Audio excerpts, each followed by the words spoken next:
Hello, hello, hello.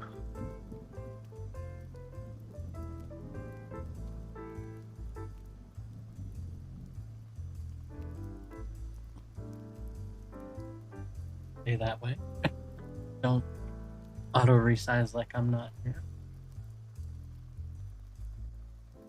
I've been working on trying to get some things set up. Of course, this is directly captured from my computer, so this will be fun to see. You do not see this down there. Your quality selector, thank God for. We are running at 40.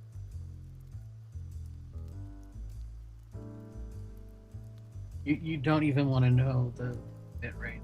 My OBS is ending right for all of these layers. Thank God for the internet upgrade the other day.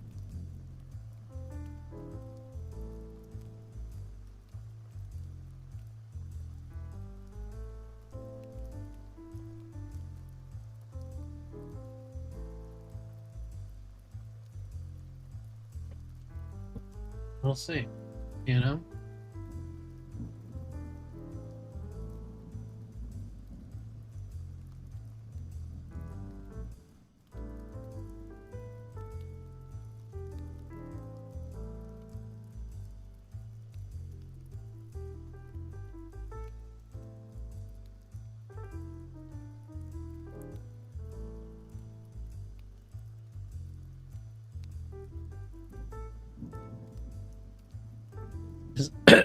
Excuse me, sorry.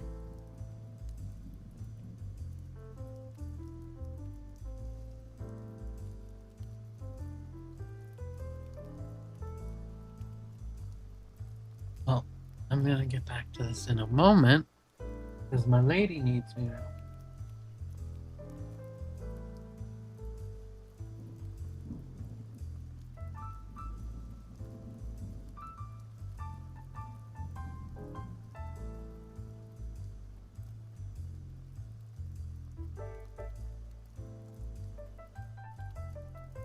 So give me just a moment, folks.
Need to check.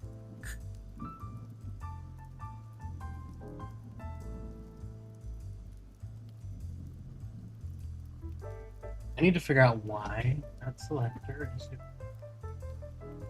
for one.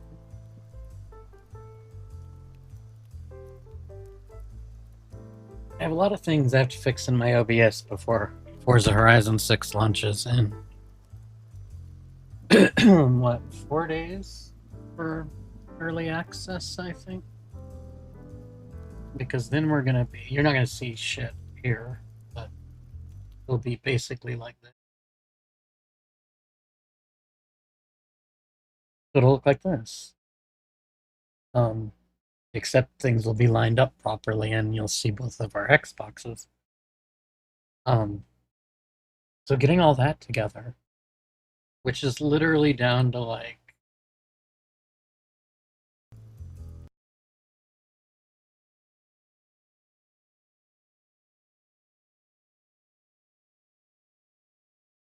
it's down to getting individual under sources, nested sources, whatever, measured right, and then cropped right. And all those crops are designed around 1080p, so I have to redo them around 4K. Not gonna be fun. I have to do some adjusting to the capture card settings. But anyway, Road Jack. Jack wasn't just another gambler. He was the man who never lost. The high roller, Advantage. VIP. The face of the house's glittering promise. But winners disturb those in power. One fateful night, when Jack went all in on the biggest hand, the deck turned, and the house struck back. They rigged the game. They took his money, his reputation, even his name. Jack vanished into the shadows for a while. Now, the house reigns over 3 mighty casinos, each ruled by ruthless enforcers. But Jack has returned, incognito, determined and ready to expose their secrets. Step into the arena, battle through the casinos, master your deck, and uncover the truth. The house doesn't know you're back, yet. Are you ready to deal with fate?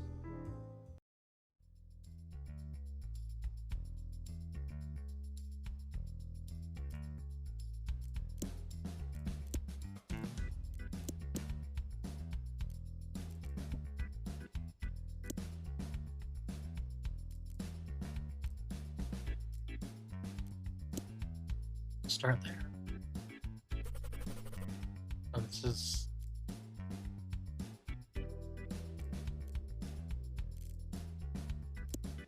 okay. Me trying to figure out how this done for my ear. Ear black.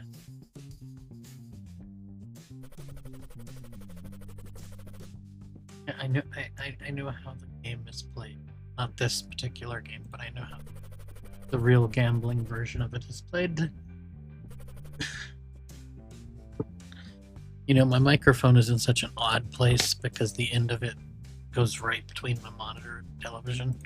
Y'all don't give a fuck about that. This is why you guys show up when my lady streams and not when I stream, because I just ramble on about shit nobody cares about. Okay, no. Yeah, but you're attractive and interesting, I'm not, so... So am I, if we're gonna go that far. Maybe people like to fuck cartoons. Maybe they're fantasizing about our VTubers. Sorry, guys, the back and forth with my lady is probably offensive to some of you if you're listening. It says there's 8... Only offensive if you want to fuck a cartoon. As you heard, she said it. It says there's... It says if there's 8 people watching, I hope you're enjoying. If I hit, I'm gonna bust. But they're at 20. See, I knew. I kind of get how this works. This is the same as Dungeons and Degenerate.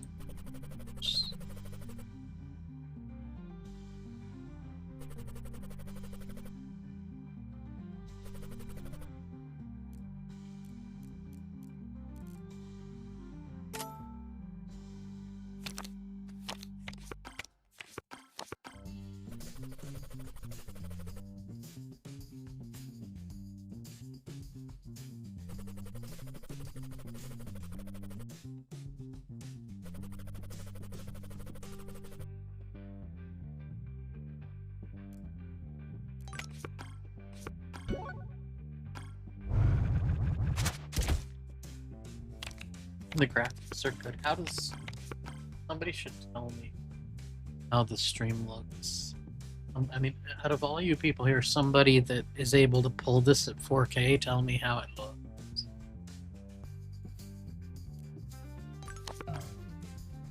Oh shit.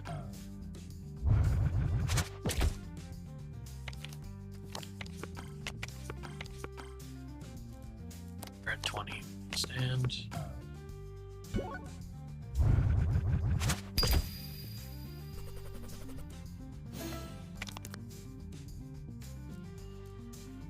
Chips or I don't. That's right. I have to do. I thought it was telling me to like just do 4 of diamonds, still 4.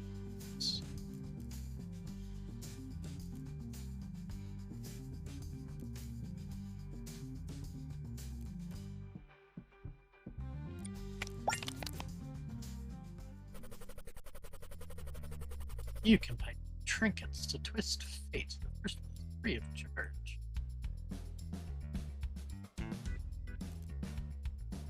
Heal between 1 and 10 health at the end of the turn. Ski glass. Rounds to chips. Or start each battle with 20 bucks. Let's start each battle with 20 bucks. Why not? This is a card upgrade. Booster. Do.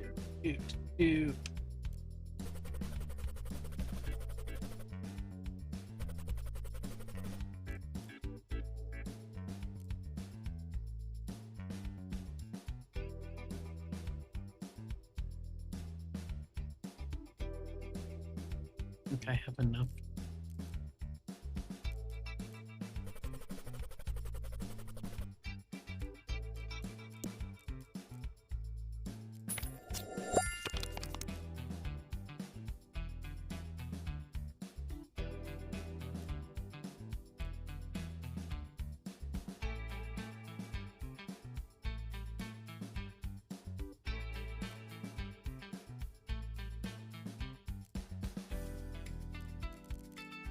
The pick.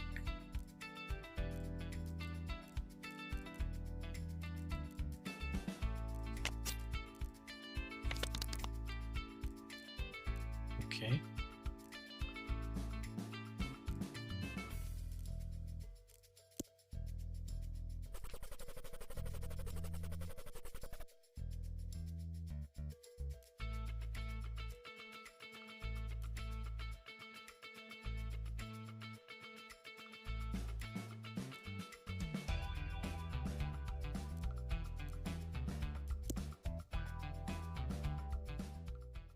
Anyway, as y'all know, new game for me.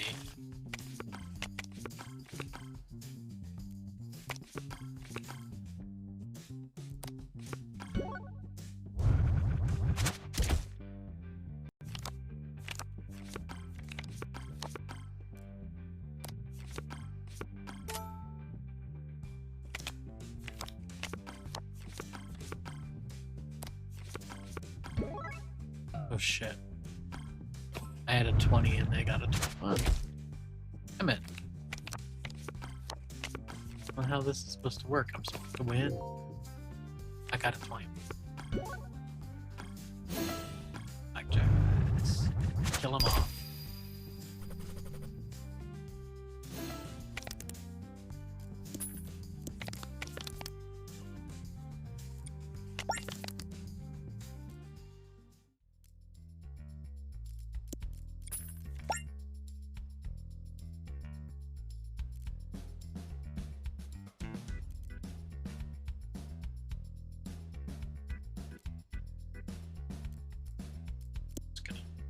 Map.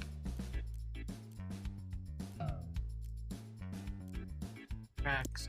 Here. Event. Figure sits behind a cracked mirror, his reflection moving half a second too late. Trade a piece of yourself and maybe you'll like who it's back. Shatter the reflection, which costs 5 max health and gives you 30 chips. Face yourself, draw a card. If it's a red card, choose one of 3 uncommon trinkets. Fail and add 2 worn cards to your deck, or stay silent and let the reflection fail. This is gambling, so you do have to gamble. It's not going to cost max health. It's red card. And it wasn't, so I got shit cards. Fun.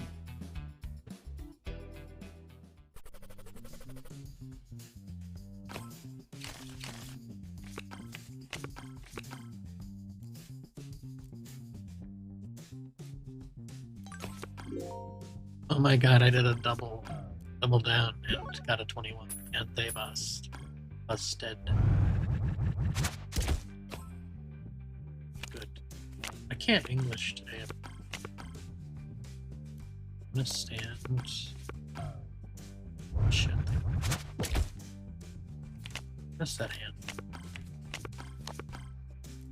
20. I'm just gonna stand. And they're out.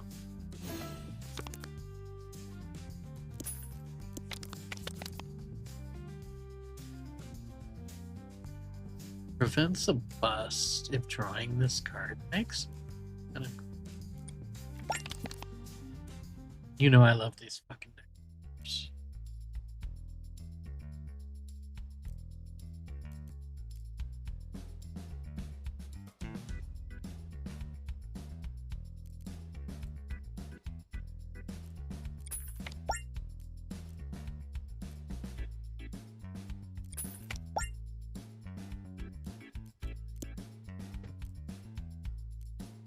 So this is on the elite.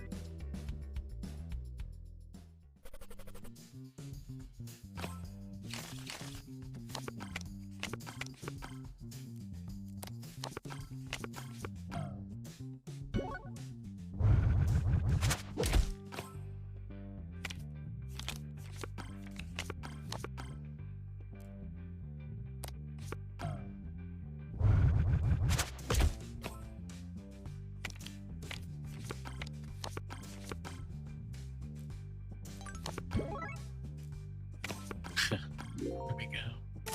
Oh, damn it. We both got 21.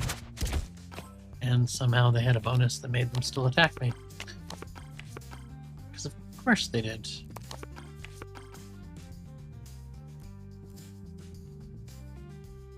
And... stand. Come on.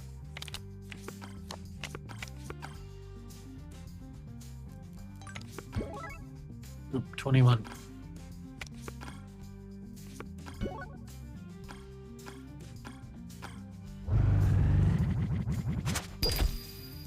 I knocked them out. There we go. Win round with exactly 21. Deal more than 50 damage achieved.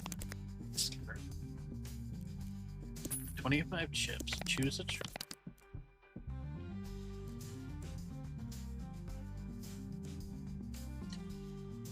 Blood Pact. On a winning round, steal 5 chips from your opponent per numbered card in hand and lose 5 health. This can kill yourself. Why would I pick a trinket that could kill myself? And just take the whiskey. Remove one. The shit card.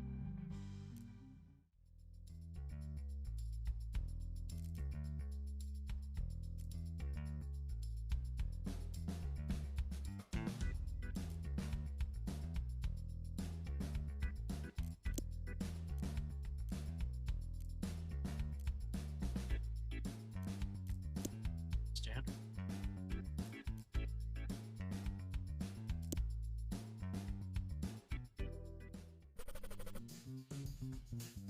Everyone ends up in my box eventually.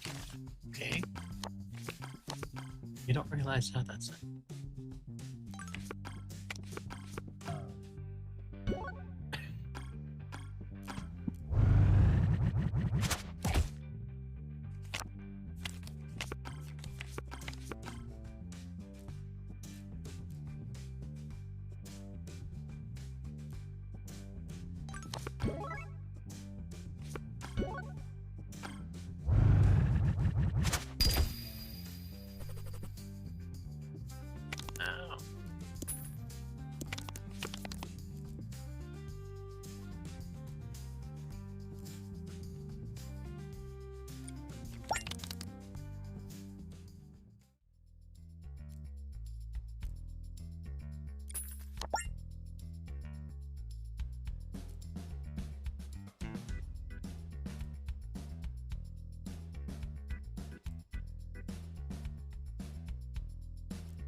do anything.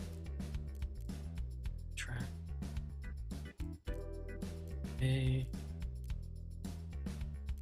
Map. Keep going. A slick auctioneer whispers, "Buy now. She may smile or curse."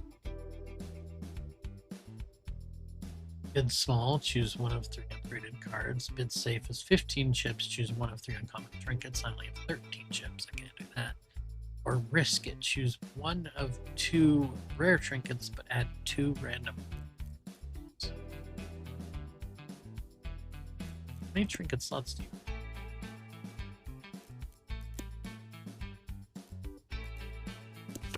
have? Take the card.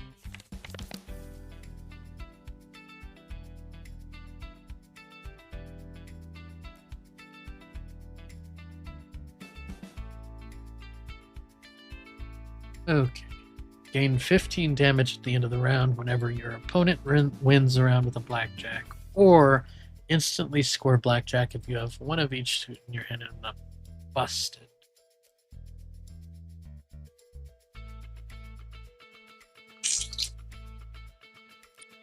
I just think that's the choice.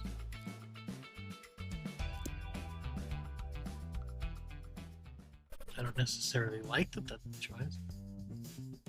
Fall for me and fall to me. I will do neither.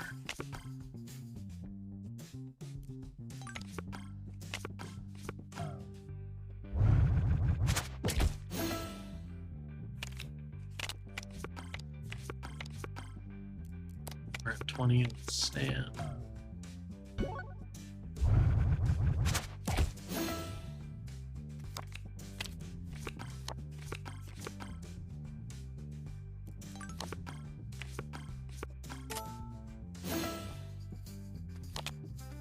Oh, that did nothing.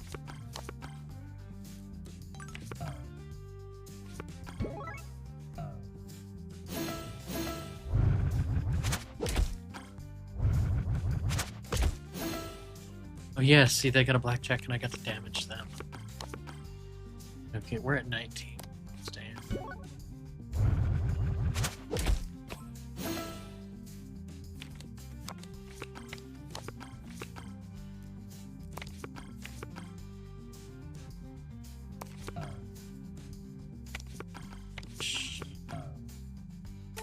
Oh, we both. Okay.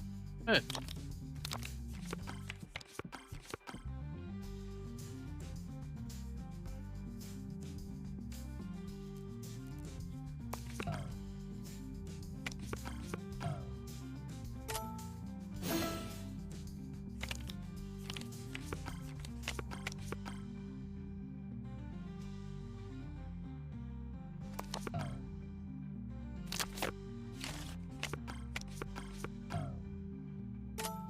And we both keep busting.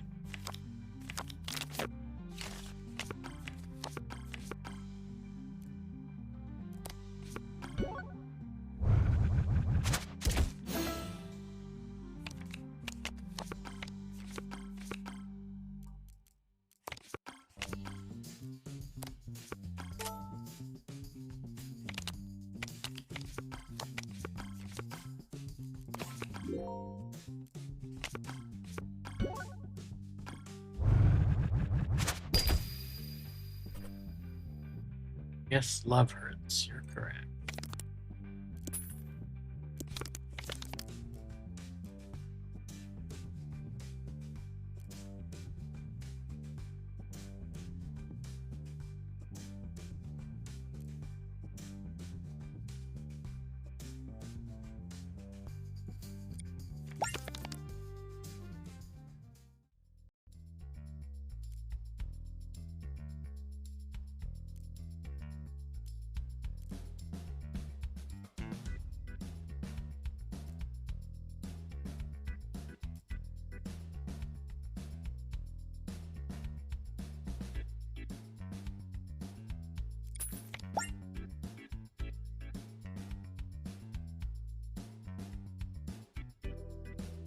Okay.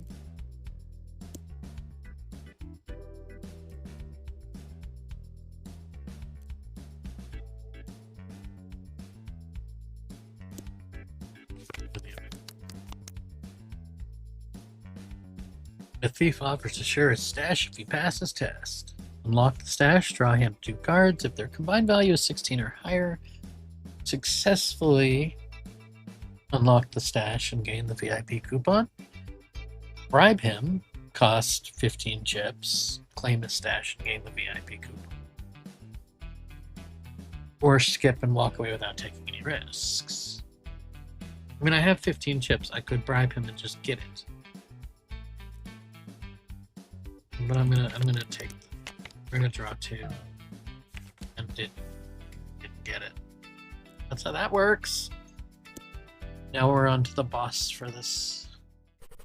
It's so weird to be in a fucking gambling game and say, "Oh, and now we're off to the boss." Add 2 random worn cards to your draw pile when you battle. Okay.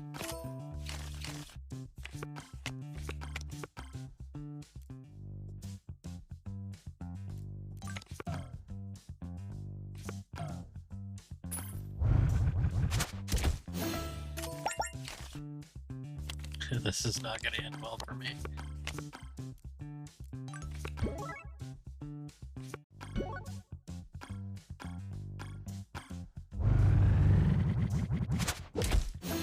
Ooh, 57 damage.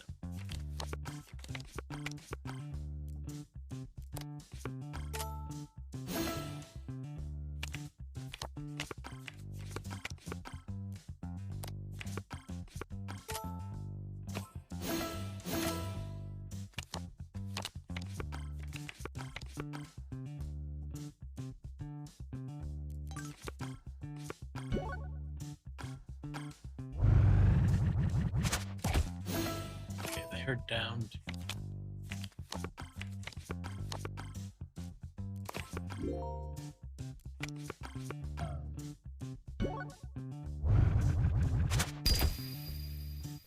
No, they're not. Kill your first boss.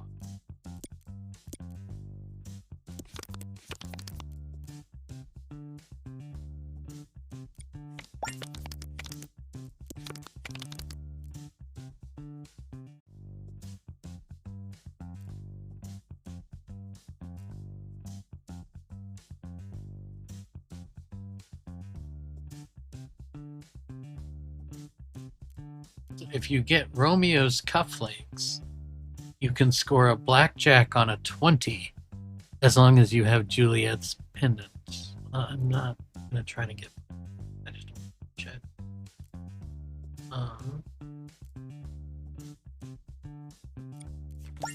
Steel chips.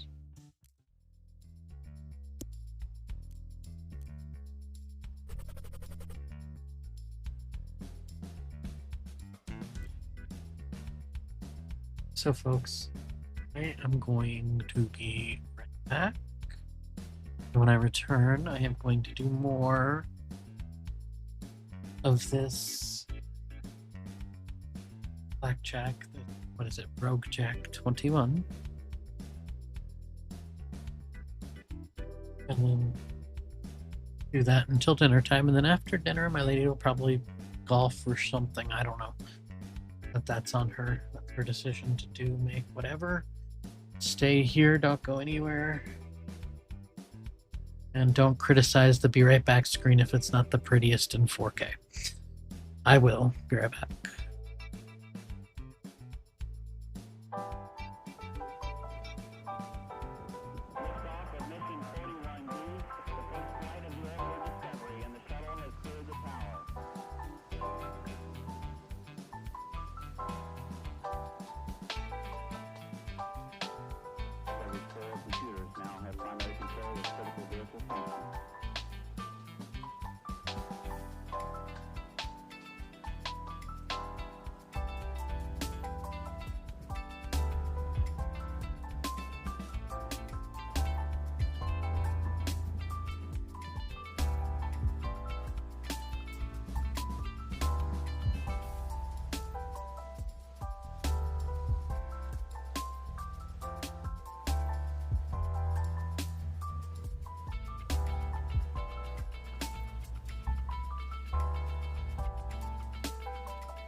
I don't know why it keeps resizing it like that, but I am back. Stream alone.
Okay.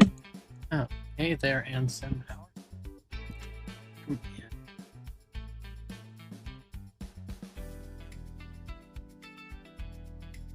I just go similar. Let's just start at the beginning. I hope you're doing well. This is the first Velora stream in 4K. Apps file.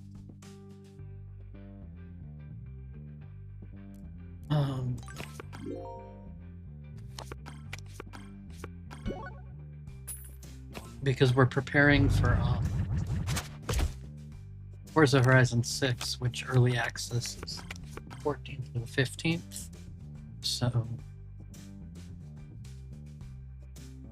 I'm kind of excited about that coming.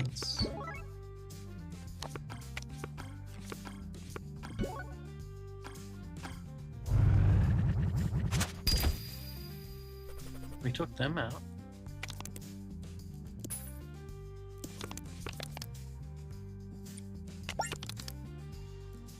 Glad to hear you're doing good.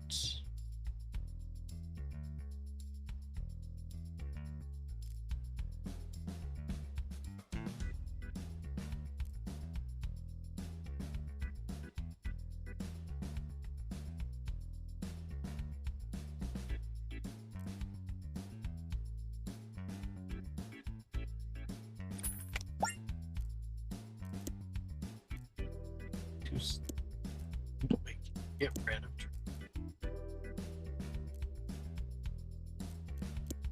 really should.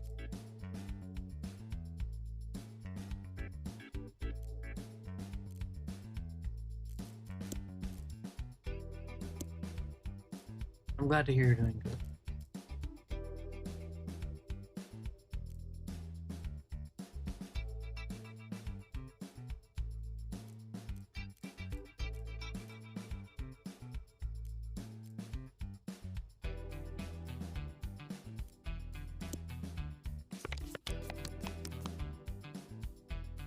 Strange magician can't talk today. A strange magician on duplicate these cards.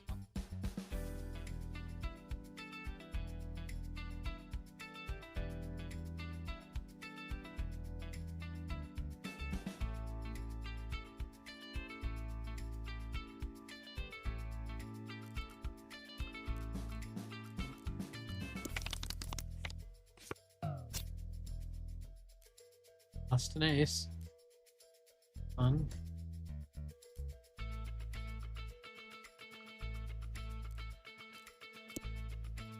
Yes, this is clear. And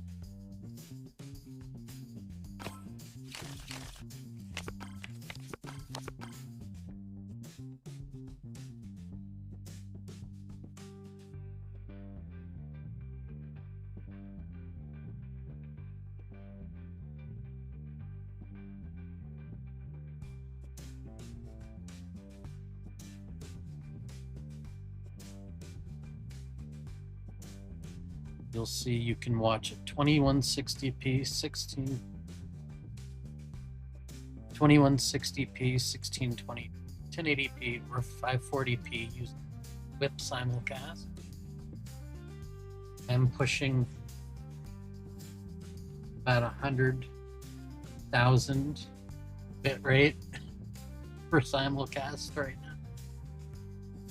Yeah, I am pushing roughly 100,000 per bit rate for right now. So for the 4-layer simulcast, it's absolutely insane. I'm glad we got our fiber upgrade. But yeah, if you were on the 2160p option,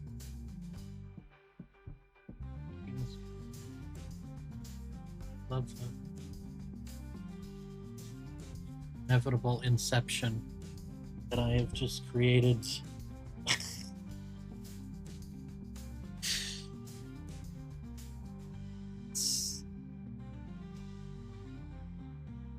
Okay, now we're gonna keep repeating that inception.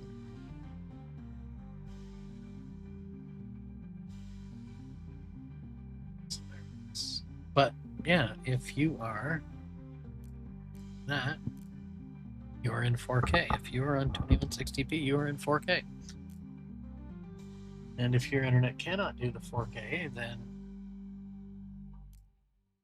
you know we have the other options. But yeah, I'm pushing 100K bit rate for the 4K 15.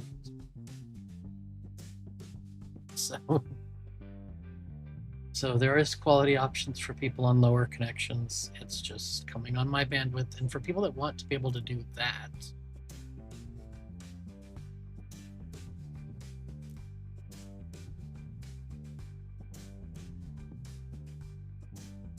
bring my OBS over here. You guys never get to see my OBS. This is my OBS. Hi, MB Network. How are you? As you can see, I have a lot of stuff going on in my OBS. If you want to do the same thing, the settings, and right here under stream, nobody's stealing my key. Whatever. Where it says simulcast total layers, so if you stream with WIP and you stream with multiple layers, again, this depends on your network quality or your network availability, but you could do just 2 layers if you wanted. The transcoding will happen on your end with WIP. But yeah, I am 35,000 base for 4K, just save. But as you can see, Canvas and Twitter 4K at 60. I have to fix one of my capture cards to do it, or as it comes out. But yes, we are streaming in unbelievably 4K. And yes, normalize audio. That is a new feature that launched today. Back off the screen.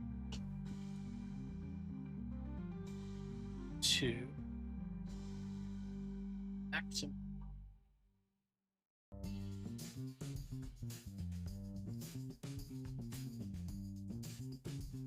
Yeah, down here, guys, is your quality options down to. See, I got blue.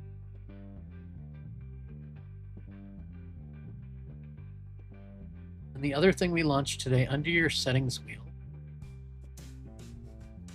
of course, as you know, we always have RTC, which is the best choice if your browser or operating system supports it. But down here under audio normalizer, you can turn this on and pick light, medium, or heavy. And it will slightly adjust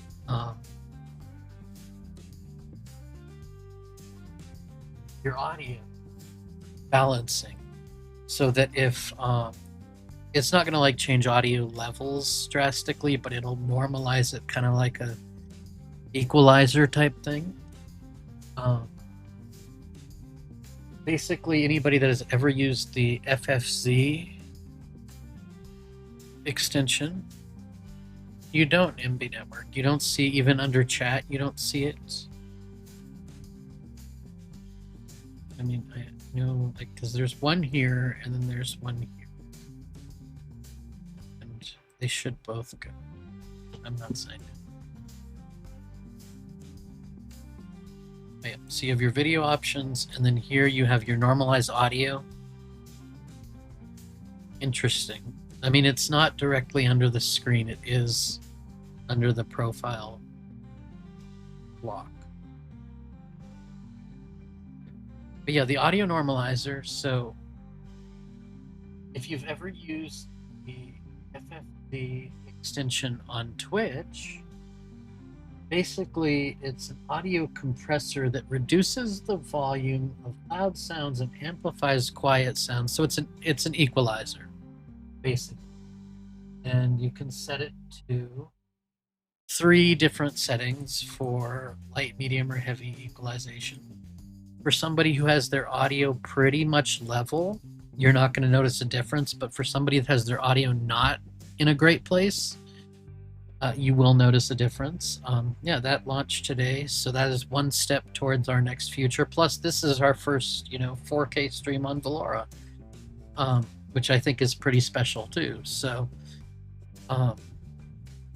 again, preparing for the launch of Forza Horizon 6, because I thought now's the time.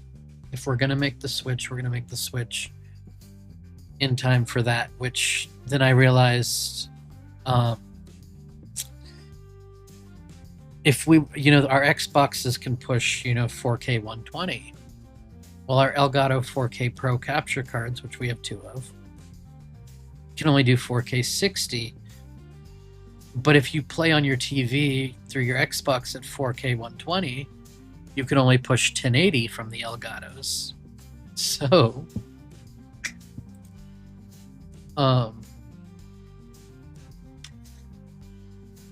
what we have to do is we ordered these little,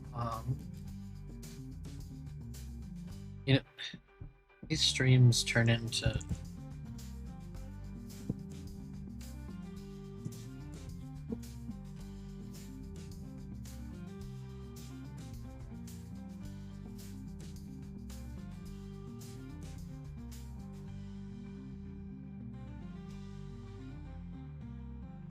just whatever, dude. If you order one of these, and they have models that like force it at 10, like you'll see on that model, it forces to default at 1080. So for $15, and we've got one coming tomorrow and one coming.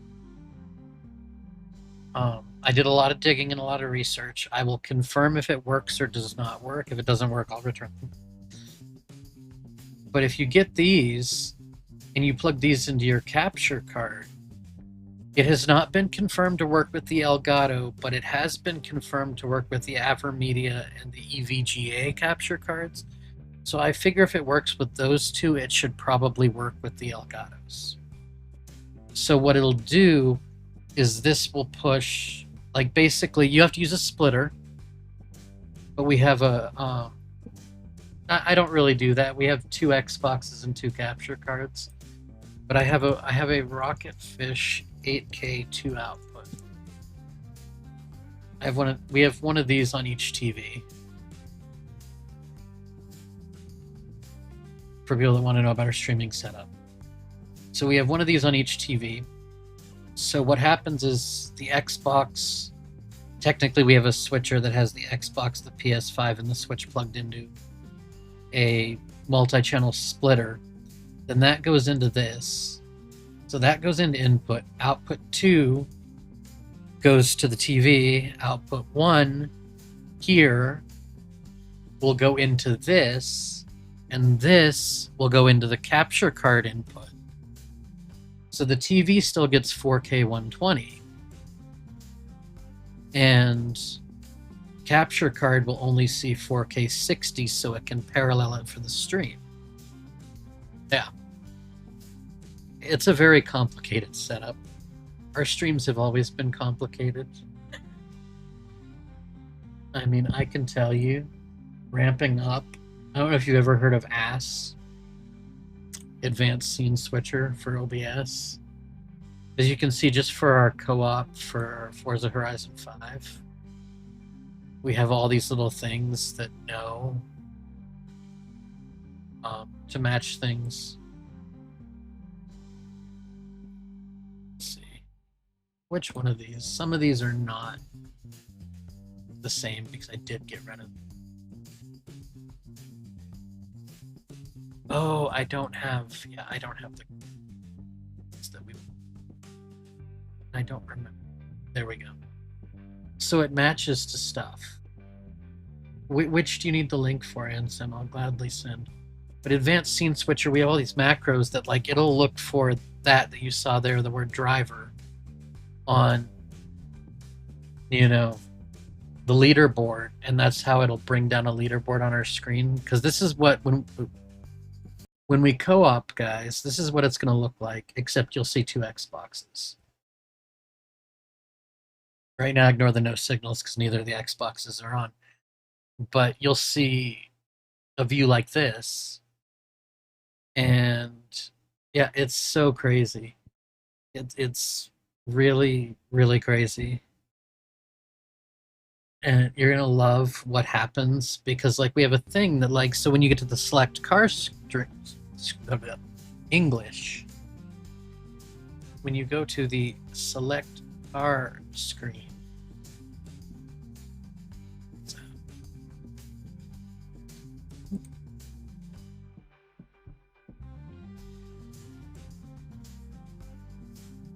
we lost the name. Actually, kind of confused on how that happened.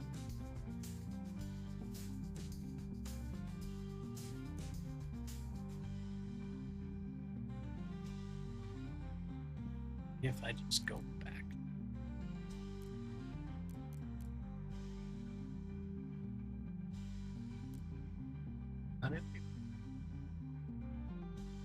Hold on, let me see.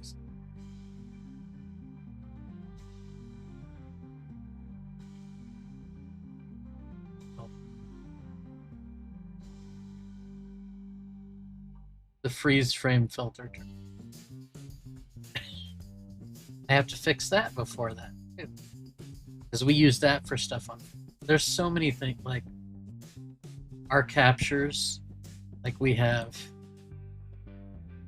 this position, we have the avatar position, and then of course once I get my shoutouts set up again to be on screen, we have this position, so we'll be able to play somebody's clip over here, show their profile picture up here. You know, I have so much set up in my OBS. It took me, I mean, our starting soon be right back screens, I put, like, those took 2 or 3 weeks to do because I hand-picked and hand-composited every single clip that you see on the starting soon screens. I only made that in 1440. I didn't make it in 4K when I made it. Yes, we use move transition, freeze transition, or freeze source, advanced scene switcher. There's a couple others I don't remember. I have to put source mirror back on because I lost that somehow in this latest OBS stuff. Yeah, it's... But the thing is, I don't have to touch these things. Like, because everything is programmed in here, and also in, like, this is how I control my stream. I have a tablet in front of me that has all of this on it. You know? So like everything you see here is a button or a slider in front of me on a 10-inch, I think it is, Android tablet on my desk. So I get to, you know, control everything that, because I don't use a Stream Deck, I use this. I do have a Stream Deck that has the 8 buttons and 4 knobs, and it lives on a shelf. I've used it twice. I bought it, I used it twice, I put it on a shelf. And I went back to this because I like this better. Because I can just, you know, slide the volumes and stuff. It's more flexible. We are going to work on a Velora plugin for Touch Portal, because people want a Stream Deck and Touch Portal Velora plugin. So I do plan on trying to, not right away, but probably by sometime this summer, have a Stream Deck and Touch Portal plugin for Velora, so you'll be able to put your favorite games in a folder on your Stream Deck and set your category from there, or same with your Touch Portal, put in a folder, set a category. Instead of searching it, you just press a button, it sets your category. If you reuse the same kind of stream titles, pre-issue those. For features we have coming later in the year that I can't talk about yet, there will be buttons for those. And for our OBS plugins that are coming, because there are Velora OBS plugins coming, there's 2 of them in the works right now. One that should be shipping, I think, within the next, I would like to say by the end of the month, one will be shipping. Don't quote me on that. I'm the CEO, but don't quote me on that. I have health conditions, life happens. It's like the other day I broke half of one of my front teeth on a fucking chicken sandwich. Which is why if you hear a little slur to my voice, I'm not wearing my veneers. So I have that little bit of a slur right now, or a little bit, not a slur, a lisp. You know, whatever. You know what I mean. And I didn't hurt at all, too. You know, it's funny. I broke a tooth on a chicken sandwich, did not feel the tooth break, didn't hear it, feel it, anything. Until I'm like, what the fuck am I chewing on? And I swallowed the chicken, and I didn't swallow the broken tooth, and I spit it out. I'm like, there's half a tooth. Okay, I broke a tooth on a chicken sandwich. No pain from it whatsoever, believe it or not.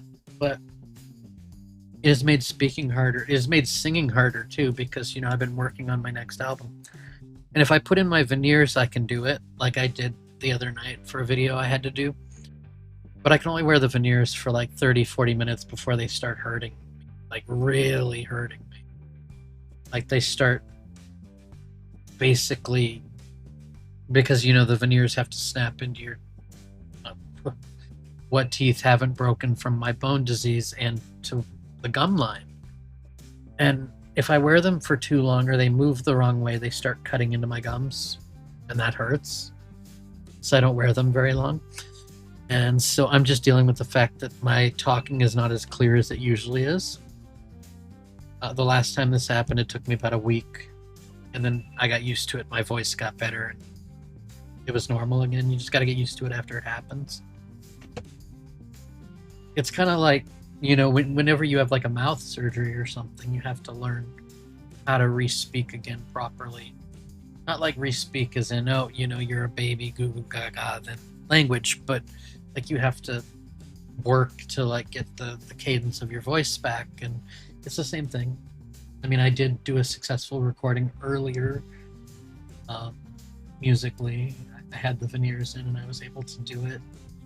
Luckily, there were not a lot of words with strong S's and T's in them, so the lisp wasn't as strong. So it came out okay. But yeah, it's going to take some time. Anyway, I have a blackjack game I should be playing. Anyway, this game is on sale on Steam right now, by the way, guys, because there is a deck builder. Yeah, no, I either need an implant or denture. Definitely. I would love to get them all pulled, but I do not have dental insurance. But because I have the degenerative disc and bone disease... Oh, sorry, I didn't realize I wasn't on screen. There we go, I'm on screen again. Stay that way. Stay that way. You good? You good? Okay, we're good. because I have the degenerative disc and bone disease, I've been told that like if I did implants, because they have to, you know, screw them into your jaw basically, that it could risk breaking my jaw forever. And as a singer-songwriter, that is a huge risk, because if that happens, I would never be able to sing again. And you know, I wanted to do full implants, but that's stupidly expensive. The other way is they do the 4 posts, where they put like 2 in the bottom, 2 in the top, and then you have the rest as a plate that locks in. That's less risk, but it's still, that's 4 places they could break my jaw forever. And that could mean I may never talk again, which might be a blessing to my lady, because she's tired of hearing my voice, I'm sure. But, you know, it's a risk. And because I have the condition, I've looked it up, and the legal thing about it is, having that condition, if you choose to have those surgeries, you have to sign a waiver that if they break your jaw, they're not responsible. You can't sue them because you have that condition. You took the risk. It's on you.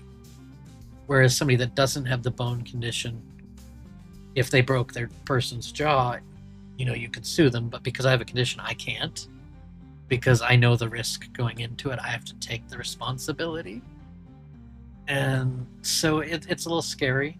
So I haven't decided. I might just, you know, get fake teeth and just stick them into my mouth. I mean, you know, I'm the only person in my family's bloodline that kept their teeth.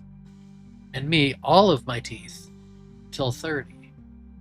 I mean, both of my parents, their parents, both sides, lost half or all of their teeth between the ages of 19 and 25. So I knew this was coming. And I've known this was coming. And I made it to 30 with all my teeth. And I'm like, okay, you know, my teeth are on borrowed time here. And the bad thing is that what's happening to my teeth is also happening to my neck, to the discs in my neck. And will be happening as I get older more and more to my spine. My only remaining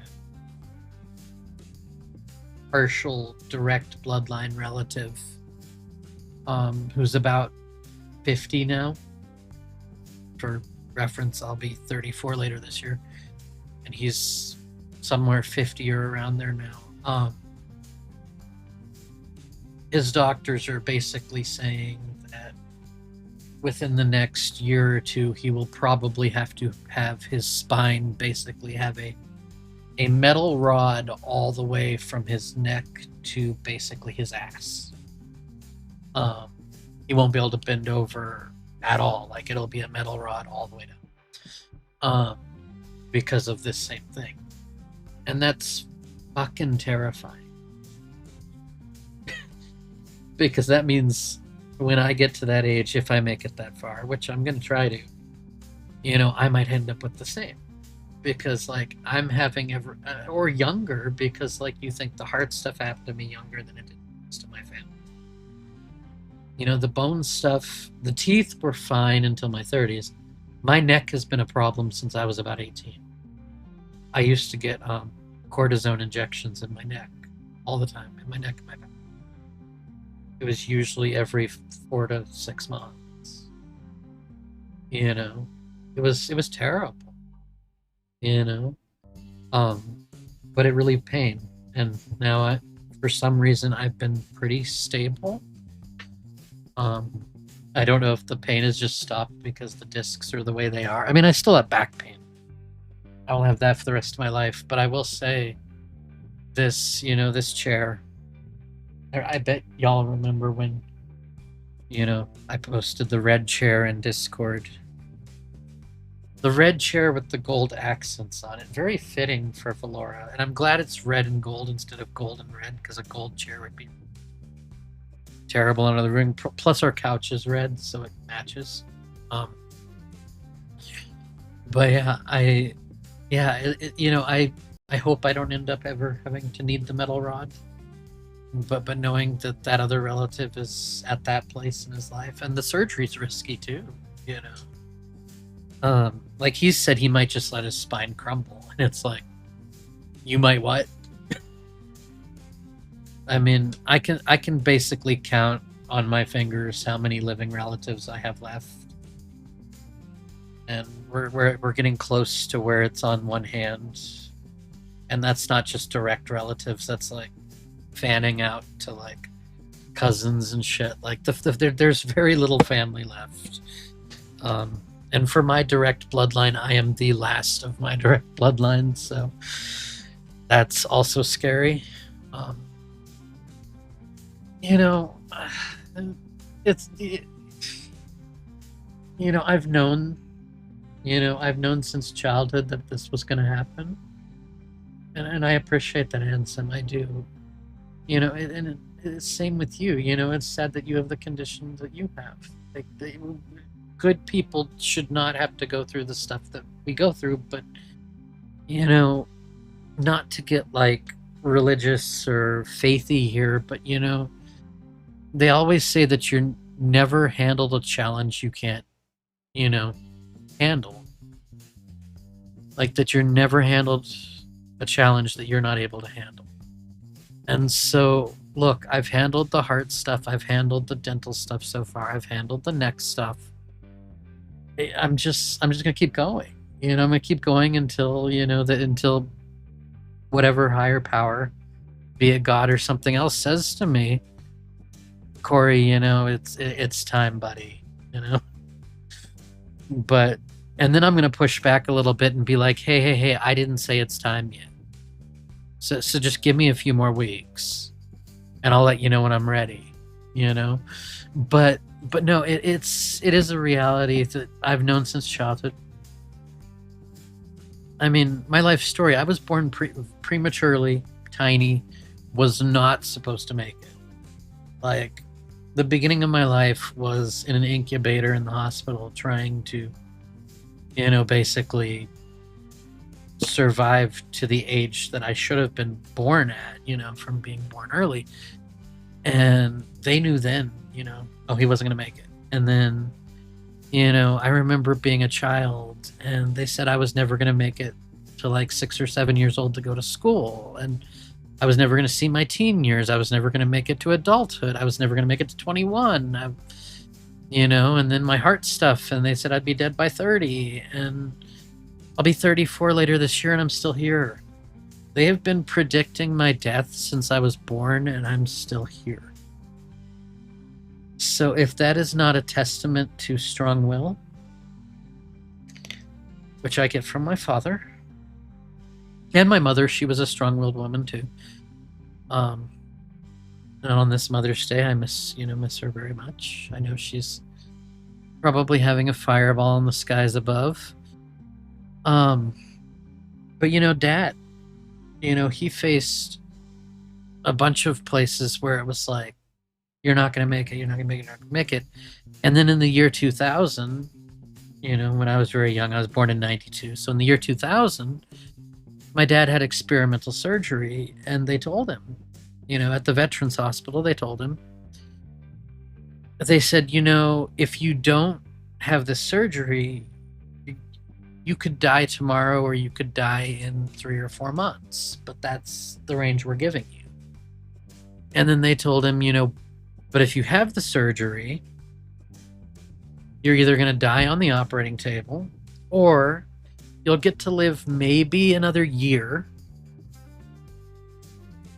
but you'll probably spend 6 to 8 months of that year in the hospital. If you survive the surgery. And so my dad, in the year 2000, we all kind of figured he wasn't going to make it. He opted for the surgery because the other alternative was he could drop dead at any time, and it would be an internal organ type of rupture, you know, not a pleasant way to go. So he opted for the surgery. He's like, if I'm only going to have, you know, possibly a week to 3 months, he's like, I'll just take the risk with the surgery. So he had the surgery, and as they told him, you know, you're probably going to die on the table, and if you don't, you know, it'll probably give you another year, but you'll be in the hospital for 6 to 8 months of it. So we all kind of said our goodbyes, me as a child having to say goodbye to my father in case he doesn't make it. Dad had that surgery, and in less than 2 weeks, he said, I think I'm ready to go home. And the doctor said, well, you really shouldn't. And he said, no, I'm fine. And of course, they had to cut him open from one side to the other, so his whole stomach was stapled all the way across front to back. And he went home. So they told him he'd be in the hospital 6 to 8 months. Roughly just shy of 2 weeks later, he went home. Went back, had his staples removed about a month or so later. And he lived from the year 2000 to the year 2012. Yeah. They didn't believe it. Every time he went to the doctor, they're like, we don't know how you're still here. You know? And my mother went through a lot of similar stuff with her. I mean, she had a major lung surgery before I existed. She was the first person in the world to have that procedure. She was the guinea pig for the procedure. You know? So Dad made it an extra 12 years. He made it from, 2000 to 2012. And then Mom, she made it, God, my whole lifetime, plus, the about 5 or 10 years before from her lung surgery. So the stubbornness runs in the family. And I plan on being that stubborn too and trying to, hold on. I don't want to go anywhere. So I'm going to keep holding on as long as this body lets me. But yeah, it's just one of those things. The doctors are full of shit. And I'm going to I can't preface it because I already said it. I'm going to after note this. If your doctor says you should take a medication, yes, take a medication, but read about the medication first. And also double check that your doctor has made sure it will not interact with other medications. Some doctors are too stupid to do that. But in general, doctors are usually wrong. They will predict a death and predict a death and predict a death because of some average that's on paper. Because of, the average lifespan of the person with this disease is this long, so you're going to be dead at this age. It's all bullshit.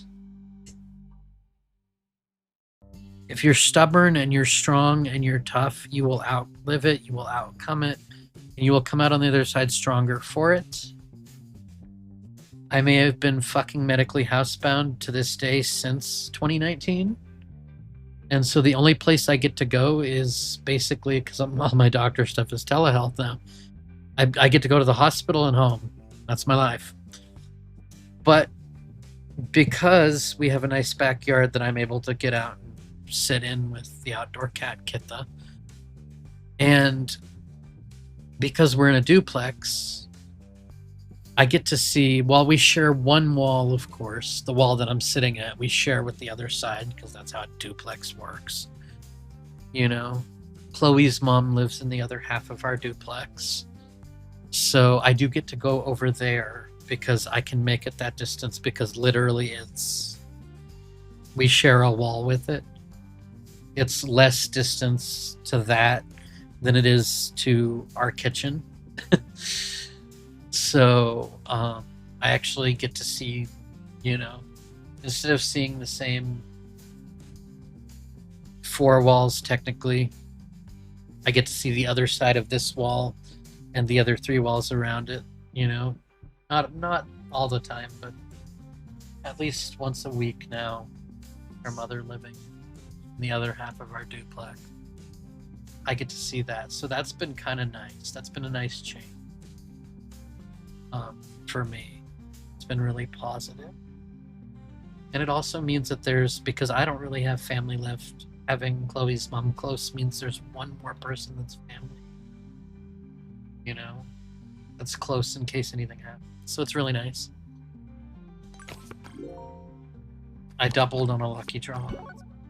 Yeah, no, I do love to go sit out back, although today it was really windy. a lucky draw in a double, and win a battle using only double downs. I did good. Yeah, no, it's. I would not be here today if not for Chloe and her family. I wouldn't have been able to. I wouldn't have been able to get through the bed rest alone because I was, in the beginning, I was literally.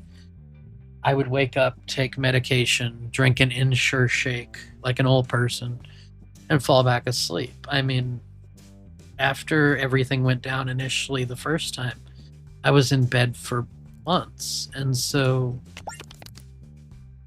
I wouldn't have been able to do that alone. So I'm extremely grateful for Chloe and for her mother. I am.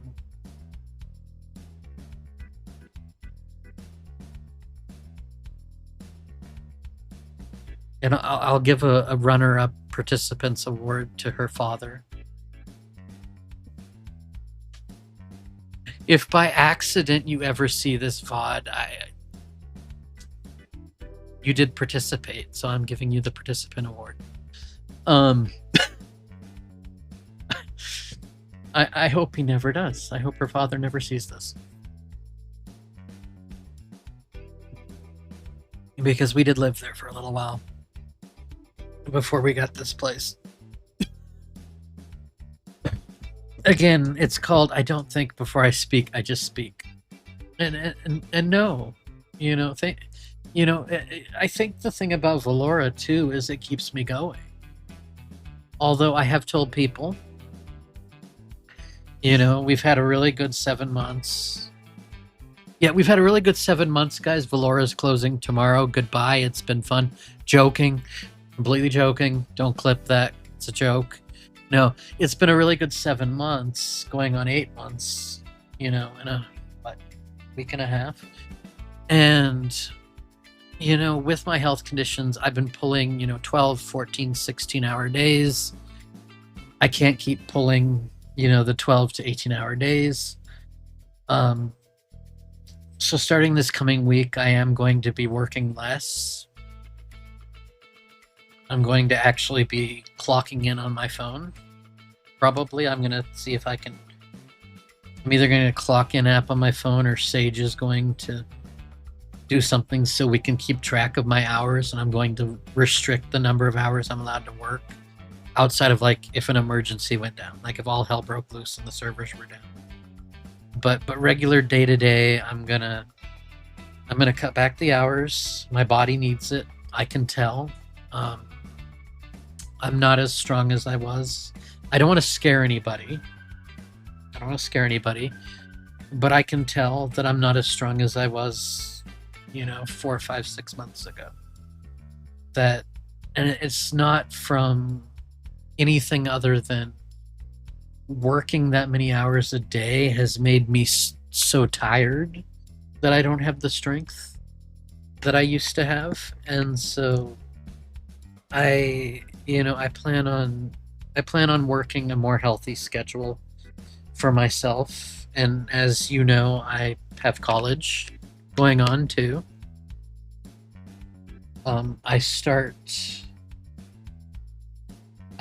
part 2 of term 1 tomorrow of college because I completed my first course of my first 6 credits, my first 6 weeks, which was Management Fundamentals, Management 101.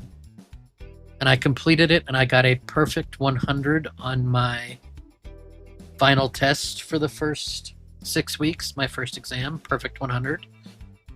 All 6 weeks of discussion, I was given a full discussion score. They gave me advice on how I could tighten my discussions, but I got full scores on them.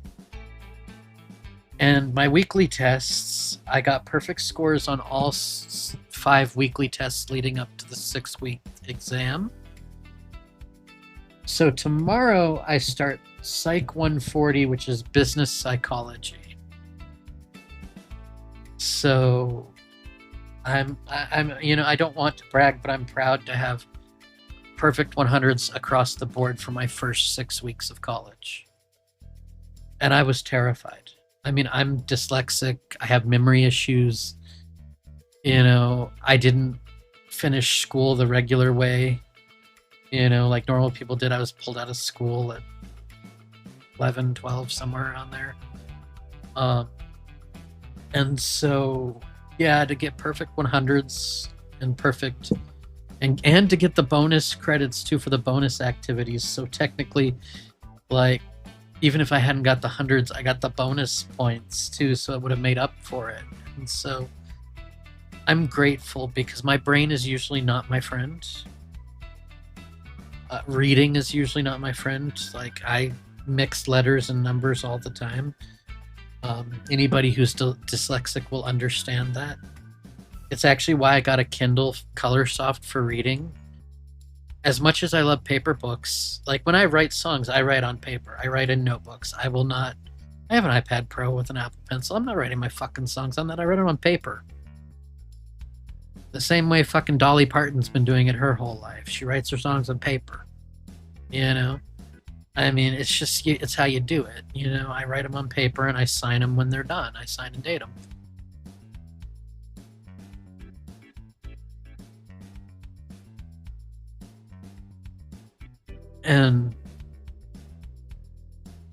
But for reading books, I would prefer to read books on paper. But, you know, a lot of books don't come in large print. And even if they do come in large print, it's a bigger book and there's still the same amount of words on the page or close to it. And with the Kindle Colorsoft, I can tell it, okay, zoom in and there's less words on the page. And that makes it easier for somebody who's dyslexic to enjoy reading again. And then I learned the only book that I've been reading is the book that Sage is writing, which is really good, by the way. Really, really good. And I wrote a song to go with it that I can't wait for the world to see or hear. You can't see a song, but I can't wait for the world to hear the song. So anyway, I got the Kindle Soft thanks to help from a friend. And then they paid for my the first 2 months or 3 months or whatever, Kindle Unlimited are free. And then they paid for the next couple of months for me. And then I was able to hook up a library through Libby on it to send books from Libby to Kindle. And I have browsed through that damn library. And I have browsed through Kindle Unlimited. And I cannot find a goddamn thing that I want to read. I used to love to read. My mother, who was also dyslexic, overcame it until the last couple of years of her life. And, like, she would read novels, full-size novels by, like, Stephen King and James Patterson and Nora Roberts, J.D. Robb, you know, that kind of stuff, like serious novels. And my mother, when she overcame it, she used to read 4 or 5 novels a week. Like, she could breeze through them once she overcame it. And me, I overcame it until the heart crap, and then it came back. You know? And after the heart crap, it came back, and, you know, I stopped reading because I'm just like, this is frustrating. I would reread the same page, you know, 5 or 6 times and not remember any of it or mix up the words, and the story would be fucked up for me because of it. And so I got the Kindle and I started reading Sage's book on it. And I've started, you guys all know Dusteria, Dusty on our platform, Dusteria. She's written 2 books. I have both of her books on the Kindle, and I have started one of them on there because I have her book on paper too, and I read it. And I kept messing up names and stuff in the story, and it kept messing up the story for me. So I kept rereading the same thing over and over again. And so on the Kindle, on her book, I've been able to read about a third of it. And I actually never messed up. I've never had a name swap, a word swap, or anything because of the Kindle. So that's kind of nice. But other than, like, reading my friend's book because she's my friend and I want to read it, and support her, and reading Sage's book because Sage is my daughter and I want to support her. You know, I've looked at the library, I've looked at, you know, Kindle Unlimited. I can't find a damn thing I want to read. Nothing interests me. Like, I've thought for years, like I read pre all the hard stuff, every book about Steve Jobs ever, except the big one, the biography that Walter Isaacson wrote, the big one, like the huge biography.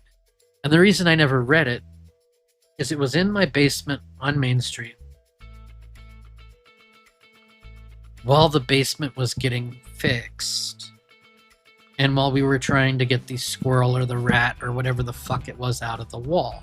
It was a 200-something-year-old building. That shit happens, okay? And I had one of the first editions in pristine quality, too, one of the numbered first editions. And the goddamn squirrel or rat or whatever it is ate the fuck out of the Steve Jobs book.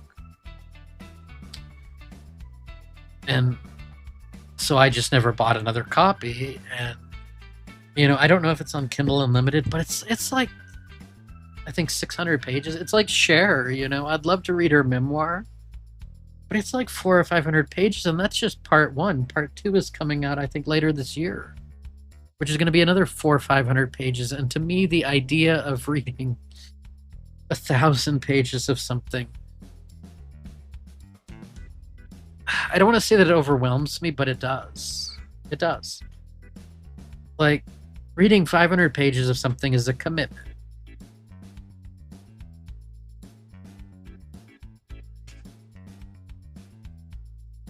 Like, it is. It's a huge commitment. And that's why I haven't done it. And I'm not an audiobook person. Chloe loves audiobooks, although she won't listen to the Cher one because they got Stephanie J. Block to record it. And if you don't know who that is, that's who played one of the versions of Cher in the Broadway musical. Because Cher is dyslexic and couldn't read her own memoir for the audiobook. So Cher reads the intro to each chapter, and then Timu Cher reads Stephanie J. Block. If you ever find this VOD, I apologize. But same thing, you're getting your participant medal. Your musical did well, be proud of it. But Timu Cher reads the... Is there anything lower than Timu? Because that feels like we're almost giving Stephanie J. Block too much credit. Because the other two actresses that played Cher, like the one that played young Cher did a damn good job. And middle Cher was not bad. Like Stephanie J. Block was actually the worst Cher out of the three Chers in the Cher musical. She was. And she's the one that got to read Cher's memoir. And so I won't listen to the audiobook either, and my lady won't listen to it. We have it. We just won't listen to it. Somebody sent it to me, and I'm just like, I have no interest in listening to somebody else. You know, it's like when I'm working on the book about my life, too. Because my radio career, my touring career, and all that stuff. And Sage and I have been going through old newspaper articles that are online. We'd signed up for a website where you could get that like archives newspapers from across the country. We found newspapers about my family from before I was born, about when I was born, all this stuff. And we've been starting to put together newspaper articles and letters and things for a book about my life, or a book about my career and my life up to now. And you know, there's a lot of great memories and stuff going on.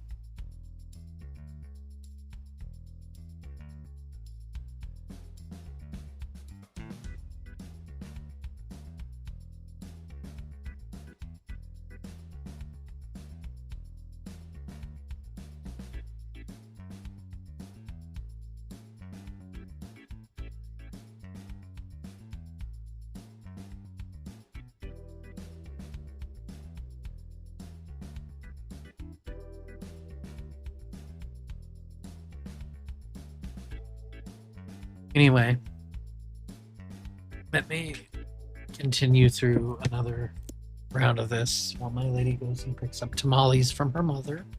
That's the other benefit. Huh? Her mother keeps sending us over food. Just really.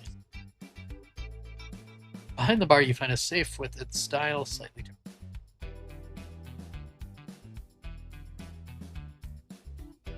Let's try to draw a red card. God damn it. I lost 10 max health.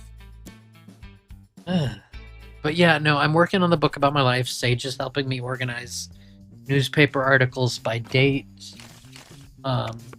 family stories by date. I think she is, after dinner probably. Which will also be, we're going to try to see if we can get her stream to work in 4K. If not, we might be upscaling 1080 to 4K.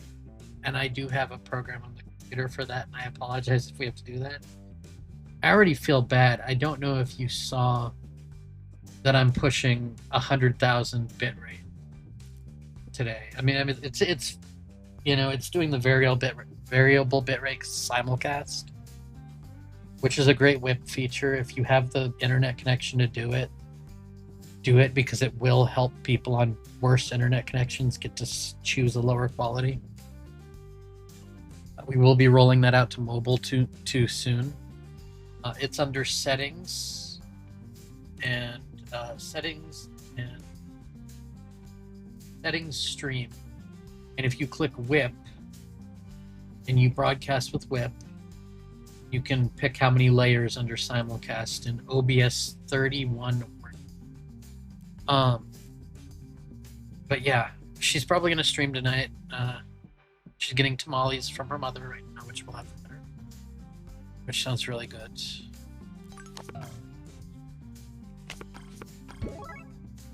You don't see it under settings? I mean, you have to change to whip to see it, but it's settings. So you go to like settings, stream, and then right here, like I'm on whip. So under simulcast, where it says total layers, it says simulcast allows you to encode and send multiple. So yeah, here under simulcast, under stream.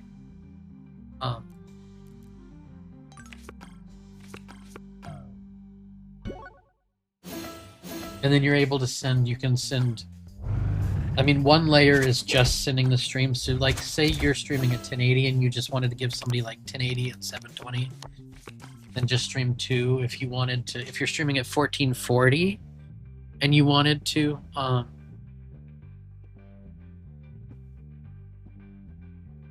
but yeah. And then the new audio normalization. And then we have other features, and I think I showed you by, you know, because you saw it by accident, so I showed you. Because I accidentally leaked my own shit. That's what happens. What's coming later this year. And that's going to be even better. But we've got the audio normalization, we've got simulcast, we've got OBS plugins coming, where you will not even have to know your stream key. You just have the plugin and you click go live. And if you use the chat doc, you will no longer have to just copy the URL for the chat doc. It will be coded to the plugin. So you'll never get signed out of the chat doc as long as you're signed into the plugin. And so you won't need to know a stream key. You'll just hit sign into Velora, authorize it, go live, and then tell it you want to use the chat doc. It's going to be really nice. As I said, OBS, the first OBS plugin probably end of month, beginning of June. It depends on my college schedule. Because my college, this next one runs May 11th, June 15th. But I might, if it's not too hard, I might be able to finish it a week earlier too. We'll see. I'm gonna stand. I'm gonna take the risk. That was worth the risk.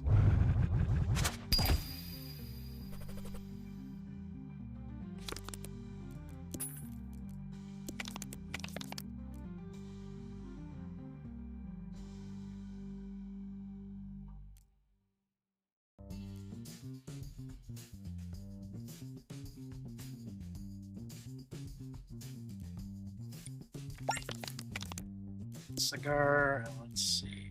Remove some.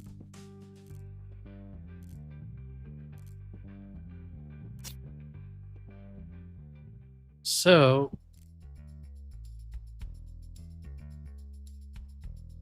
and you know, the thing is, like the Velora plugin, the only reason that it's going to be better is, unlike OBS, you know how like when you first do a setup with Twitch, and I hate mentioning Twitch, fuck them, but, and fuck Dan Clancy too, but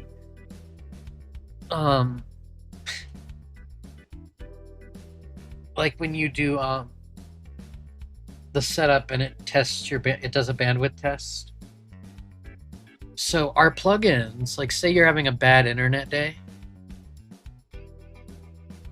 the last piece of the plugin we're working on will be able to do a bandwidth test. You click go live or you open OBS. I haven't decided yet. It might be a toggleable setting in settings, but it'll be one or the other, where you see, I have tons of tickets. Mini card booster. Game lock. You will be able to. What is a double-bottomed ashtray? I don't think I have empty trinkets. Ones that wouldn't.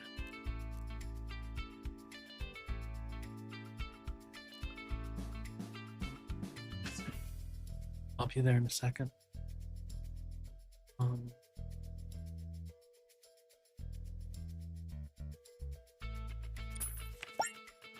Okay, so yeah, what it'll do is it'll either be a setting or it'll do it on stream start. I would rather do it on stream start because I don't close OBS unless I restart my computer. OBS, our avatar software, my touch portal software, and Steam run 24/7. I don't close them. They're up and ready to go, so we can just click go start. Oh, are we finally dropping? Almost 2 hours in, it's finally dropping? That's sad. We've done really well. I do see the bitrate drop, but on OBS it does not show dropped frames.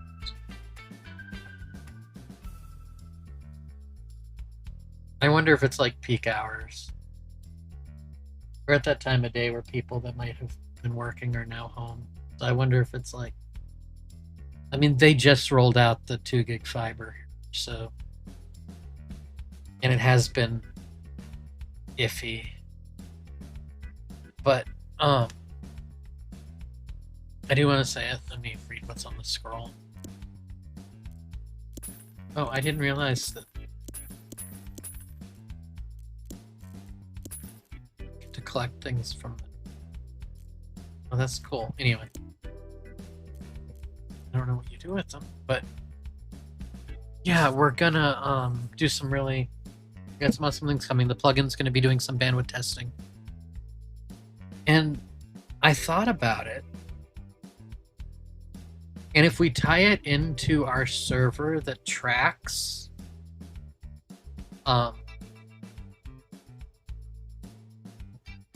when streams drop, because we are able to track that with server logs, we could midstream program it to do another bandwidth check and say, their internet dropped. They're dropping frames. Drop their bitrate for 5 minutes and check again and see if it stabilizes. But done fully automatically without the streamer thinking about it. So streamers that don't understand keyframes and B-frames and bit rates, they don't have to think about it. They just sign in and go live. And we do all the heavy lifting, and we're putting out a new testing server just for bandwidth testing. Designed just for that.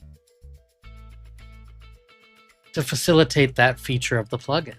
You know, it's really kind of special. It's gonna be game changing, I think.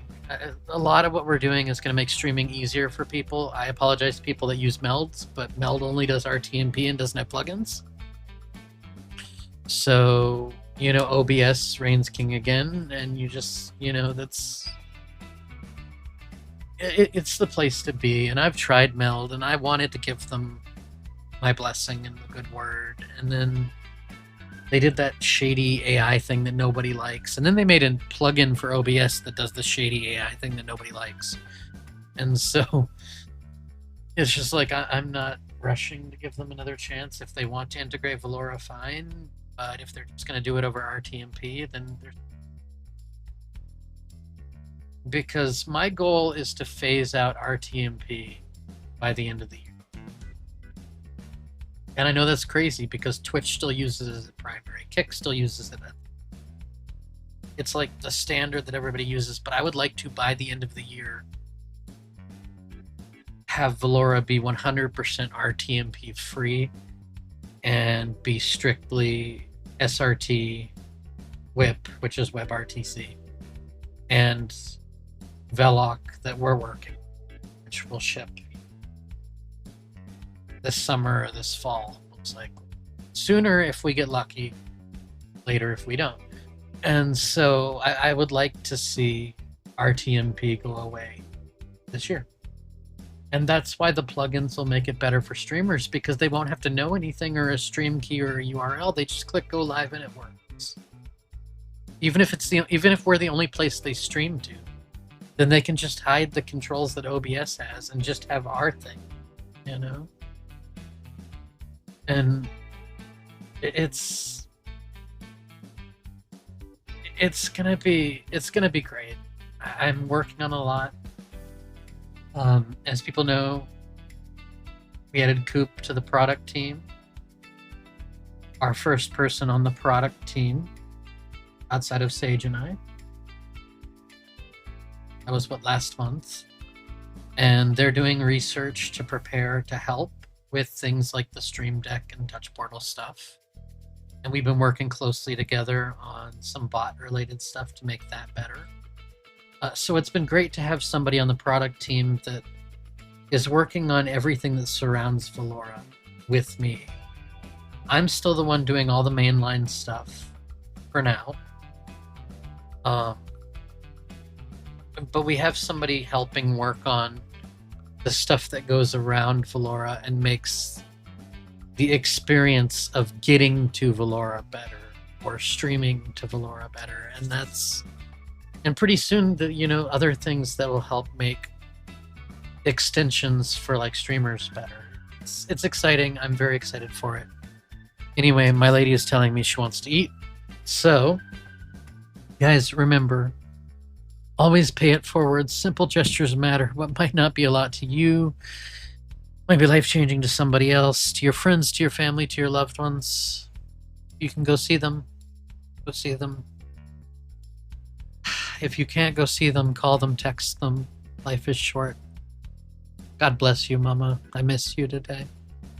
Hope you know that. Don't be a fucking terrible human being. It doesn't look good on you. It doesn't look good on me. Sorry, guys, I had a moment there. And always strive to make a dent in the universe. I thank you all for being here, and I hope you have a wonderful evening. Chloe should be streaming after dinner, hopefully, and I will see you next time I'm live. Mama, I wish you were here. I wish you could see what we were doing at Lejeune Media Inc. I do. I wish you could see your company right now. We have shipped the most modern streaming platform in history under your company. You know, thank my mom for trusting me to take her company when she went. Because that's how this all happened. Anyway, guys, I will see you later. Happy Mother's Day to all the mothers out there. And rest in peace to my own. Love you, Mama. We'll see you guys.